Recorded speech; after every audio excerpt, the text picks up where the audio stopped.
जय श्री राम दोस्तों, स्वागत है आपका शिव पुराण विद्वेश्वर संहिता 16वें अध्याय में। देव प्रतिमा का पूजन तथा शिवलिंग के वैज्ञानिक स्वरूप का विवेचन।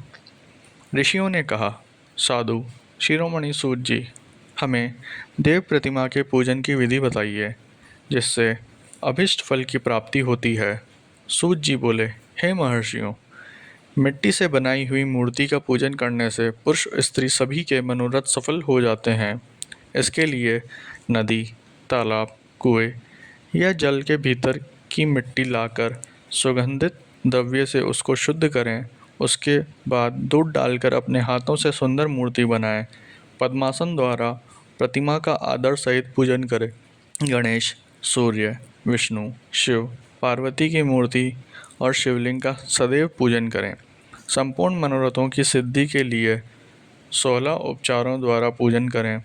किसी मनुष्य द्वारा स्थापित शिवलिंग पर एक सेर नैवेद्य से पूजन करें।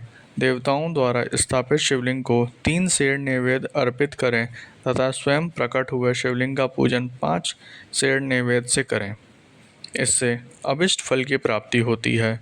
इस प्रकार सहस्त्र बार पूजन करने से सत्यलोक की प्राप्ति होती है। 12 अंगुली चौड़ा और 25 अंगुली लंबा यह लिंग का प्रमाण है और 15 अंगुली ऊंचा लोहे या लकड़ी से बनाए हुए पत्र का नाम शिव है। इसके अभिषेक से आत्मशुद्धि, गंध चढ़ने से पुण्य, नैवेद्य चढ़ाने से आयु तथा धूप देने से धन की प्राप्ति होती है। दीव से ज्ञान और तांबुल से भोग मिलता है। अतएव स्नान आदि 6 पूजन के अंगों को अर्पित करें। नमस्कार और जाप संपूर्ण अभिष्ट फलों को देने वाला है। भोग और मोक्ष की इच्छा रखने वाले लोगों को पूजा के अंत में सदा जाप और नमस्कार करना चाहिए। जो मनुष्य जिस देवता की पूजा करता है वह उस देवता के लोक को प्राप्त करता है तथा उनके बीच के लोकों में उचित फल को भोगता है। हे महर्षियों, भूलोक में श्री गणेश पूजनीय हैं। शिवजी के द्वारा निर्धारित तिथि वार नक्षत्र में जो विधि सहित इनकी पूजा करता है उसके सभी पाप एवं शोक दूर हो जाते हैं और वह अभिष्ट फलों को पाकर मोक्ष को प्राप्त करता है। यदि मध्याह्न के बाद तिथि का आरंभ होता है तो रात्रि तिथि का पूर्व भाग पितरों के श्राद्ध आदि कर्म के लिए उत्तम होता है तथा बाद का भाग दिन के समय देव कर्म के लिए अच्छा होता है। वेदों में पूजा शब्द को ठीक प्रकार से परिभाषित नहीं किया गया है। पू का अर्थ है भोग और फल की सिद्धि जिस कर्म से संपन्न होती है उसका नाम पूजा है। मनोवांछित वस्तु तथा ज्ञान अभिष्ट वस्तुएं हैं। लोक और वेद में पूजा शब्द का अर्थ विख्यात है। नित्य कर्म भविष्य में फल देने वाले होते हैं। लगातार पूजन करने से शुभकामनाओं की पूर्ति होती है तथा पापों का क्षय होता है। इसी प्रकार श्री विष्णु भगवान तथा अन्य देवताओं की पूजा उन देवताओं के वार, तिथि, नक्षत्र को ध्यान में रखते हुए तथा 16 उपचारों से पूजन एवं भजन करने से अभिष्ट फल की प्राप्ति होती है। शिवजी सभी मनोरथों को पूर्ण करने वाले हैं। महा आद्र नक्षत्र अर्थात माघ कृष्ण चतुर्दशी को शिवजी का पूजन करने से आयु की वृद्धि होती है। ऐसे ही और भी नक्षत्रों, महीनों तथा वारों में शिवजी की पूजा व भोजन, भोग और मोक्ष देने वाला है। कार्तिक मास में देवताओं का भोजन विशेष फलदायक होता है। विद्वानों के लिए ये उचित है कि इस महीने में सब देवताओं का भजन करें, संयम व नियम से जाप, तप, हवन और दान करें, क्योंकि कार्तिक मास में देवताओं का भजन सभी दुखों को दूर करने वाला है।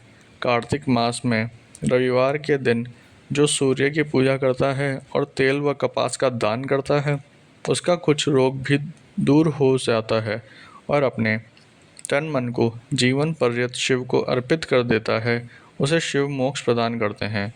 योनि और लिंग इन दोनों स्वरूपों में शिव स्वरूप में समाविष्ट होने के कारण वे जगत के जन्म निरूपण है और इसी नाते से जन्म की निवृत्ति के लिए शिवजी की पूजा का अलग विधान है। सारा जगत बिंदु नाद स्वरूप है, बिंदु शक्ति है और नाद शिव, इसलिए सारा जगत शिव शक्ति स्वरूप है। नाद बिंदु का और बिंदु इस जगत का आधार है।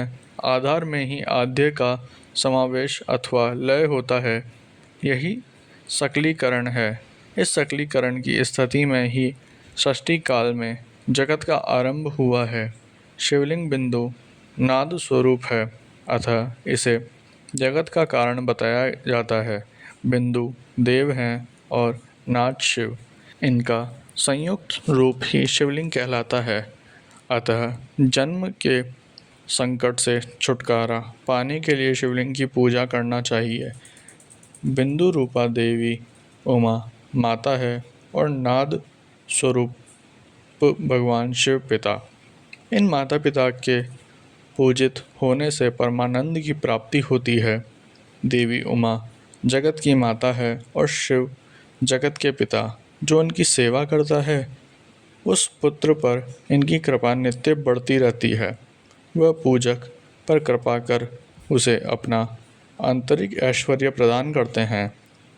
अतः शिवलिंग को माता पिता का स्वरूप मानकर पूजा करने से आंतरिक आनंद की प्राप्ति होती है।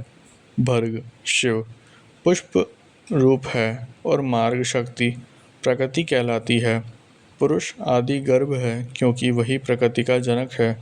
प्रकृति में पुरुष का संयोग होने से होने वाला जन्म उसका प्रथम जन्म कहलाता है। जीव पुरुष से बारंबार जन्म और मृत्यु को प्राप्त होता है। माया द्वारा प्रकट किया जाना ही उसका जन्म कहलाता है। जीव का शरीर जन्म काल से ही 6 विकारों से युक्त है, इसलिए इसे जीव की संज्ञा दी गई है।